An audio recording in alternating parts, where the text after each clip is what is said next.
Diferente de Sócrates e Platão, o filósofo Aristóteles não nasceu em Atenas, mas em Estagira, na Macedônia, e morreu aos 62 anos. Conhecido como Estagirita, era filho de Nicômaco, médico e amigo do rei Amintas II da Macedônia. E beneficiou-se dessa amizade paterna, escolhido mais tarde tutor do neto de Amintas, filho de Felipe, Alexandre Magno. Aos 18 anos, Aristóteles mudou-se para Atenas, atraído pela Academia de Platão, onde foi brilhante aluno e professor de retórica por 2 décadas até a morte de seu mestre. Em 335 a.C., seu discípulo Alexandre subiu ao trono e Aristóteles voltou a Atenas para fundar a sua própria escola, o Liceu, também chamado de Escola Peripatética, ou Peripatos. Peripatos designava os jardins do Liceu, onde Aristóteles ministrava suas aulas enquanto caminhava com seus alunos denominados peripatéticos, isto é, os que passeiam. A Academia de Platão estimulava o ensino da matemática. O Liceu de Aristóteles focava as ciências naturais, oferecendo aos alunos, inclusive, um museu com acervo de fauna e flora das longínquas regiões conquistadas por Alexandre. O Liceu contava ainda com uma das maiores bibliotecas do seu tempo, paradigma da célebre Biblioteca da Alexandria. Criador de uma linguagem técnica ainda contemporânea, Aristóteles foi o grande sistematizador, categorizando, classificando, ordenando os conhecimentos de biologia, zoologia, física, história natural, poética, psicologia, a ética, teoria política, estética e metafísica. Aristóteles escreveu 120 obras, das quais sobreviveram 40, com destaque para 7. A metafísica, princípios básicos de sua doutrina filosófica; a ética, Nicômaco, sua concepção de moralidade e da virtude da moderação; o órganon, do grego instrumento, sobre lógica, 6 volumes, entre outras coisas, abordando as categorias e os silogismos com suas duplas premissas; a física, sua concepção de mundo e de como é possível conhecê-lo através das causas dos fenômenos; a poética, fundamentos da estética e o conceito de catarse, purificação via descarga emocional provocada pela tragédia dramatúrgica; a retórica, segundo ele, a outra face da dialética; e, finalmente, a política, organização social para a felicidade, uma vida de prazeres, mais uma vida de honra, mais uma vida de filosofia.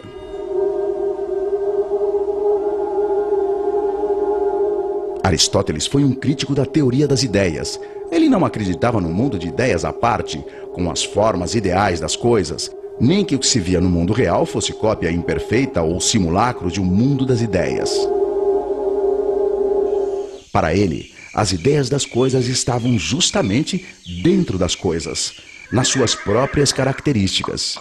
Ao contrário de Platão, ele entendia que a ideia cavalo, por exemplo, era um conceito criado pelos homens. Criado, aliás, depois da experiência de observar um bom número de cavalos, e não antes. Diferente de seu mestre, Aristóteles considerava os 5 sentidos preciosas fontes de informação, para os homens e animais. A diferença é que os humanos raciocinam, isto é, usam as informações captadas pelos sentidos para inferir, generalizar e, principalmente, para comunicar suas descobertas aos outros. Graças à linguagem, muito importante para Aristóteles, pois permite transmitir o conhecimento de geração a geração. Quando alguém diz, por exemplo, a parede da sala de aula é branca, só essa descrição da característica do objeto já revela 2 habilidades. Uma, da percepção visual, outra, da percepção mental. Revela, na mesma parede, o igual e o diferente. Parede indica que eu conheço outras paredes, por isso sei que esta é uma delas. Branca indica que existem outras cores de parede. Por isso digo, esta parede, a da sala de aula, é branca e não azul.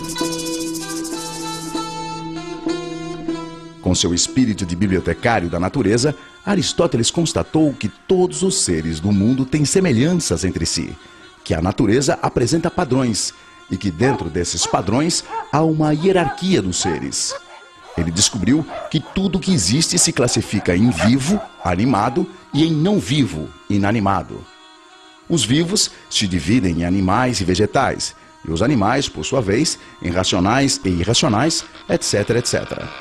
Graças à determinação das propriedades em comum a grupos de seres, pode-se conhecer, segundo Aristóteles, a essência dos seres, e distinguir o que é essencial, isto é, o que não muda nunca, como racionalidade, por exemplo, do que é acidental, isto é, pode mudar, que não afeta a essência.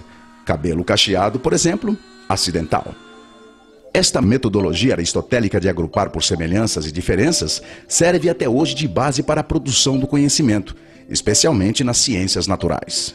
Aristóteles entendia que todas as coisas da natureza têm a possibilidade de concretizar determinada forma, que a substância das coisas se esforça por concretizar uma possibilidade, o potencial que lhe é inerente.